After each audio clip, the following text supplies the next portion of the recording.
Hello guys, আমি মোনা বলছি সামডিলে। আজকে আমি যাচ্ছি ধানবাদ। তো ধানবাদ যাওয়ার পরে মাইথন হয়ে যাই, যত টোল ট্যাক্সটা বেঁচে যায়, সেই জন্য দেখো মাইথনের ব্রিজ হয়ে যাচ্ছি। মাইথনের রাস্তাটা মোটামুটি ভালোই রাস্তা। এখন আমাদের বেঙ্গল বর্ডারে আছি। এই মাইথনের এদিকে জলটা পুরো ধরে রাখে। আগে ড্যাম্প আছে, ড্যাম্পটা থেকে জলটা ছাড়ে যখন বর্ষা হয়। আর এ দেখো রাস্তা, মাইথনের ব্রিজটার উপরে যে রাস্তাটা আছে ওটা রাস্তাটা ওটা। আর বাঁ দিকে ডিয়ে হরিণ থাকে এখানে। বেশ, যদি তোমাদের কারো হরিণ দেখার মন থাকে তো চলে আসবে এখানে, নিচটা তো হরিণগুলা থাকে।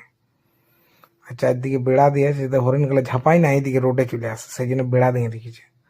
আর দেখো দেখো গাড়ি আসতে চালানোর জন্য কি কি ব্যারিয়াল দিয়ে রেখেছে। এখন চললাম। আর ওই দিকটা ওই দিকটা বেঙ্গল ছিল, এই দিকটা ঝাড়খণ্ড। এদিকে এইখানে দমে দোকান আছে, চা কফি যা খাবে সব পাওয়া যায়। এদিকে এইদিকে রেস্টুরেন্টও আছে। এই ঘাটটা দিয়ে নিচে গেলে নৌকা বোটিং হয়।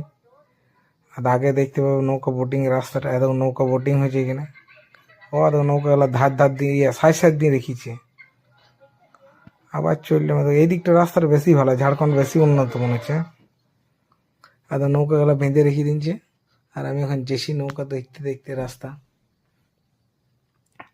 অনেক দূর যেতে হবে, সকাল সকাল খাই নে না খেয়ে বেরিয়েছি।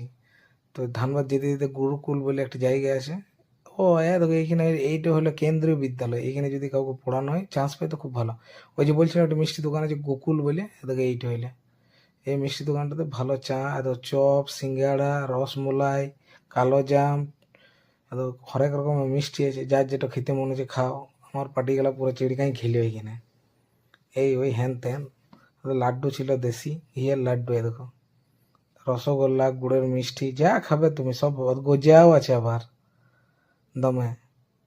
এটা কত কি সাজায় রেখেছে, লোককে পেলে লুটিয়ে খাওয়াবে, আর কিছু না। এই দেখো সিল্ক মিল্ক আছে, অনেক কিছু। খাওয়ার পরে দেখো চলে এসেছি ধানবাদ। এখানে দেখলাম আঞ্জির বিচ্ছে। আমরা তো চুরি করে লোকের কাছে খেয়েছি। এখন 120 টাকা কিলো আঞ্জির, বাবা যায়। আমি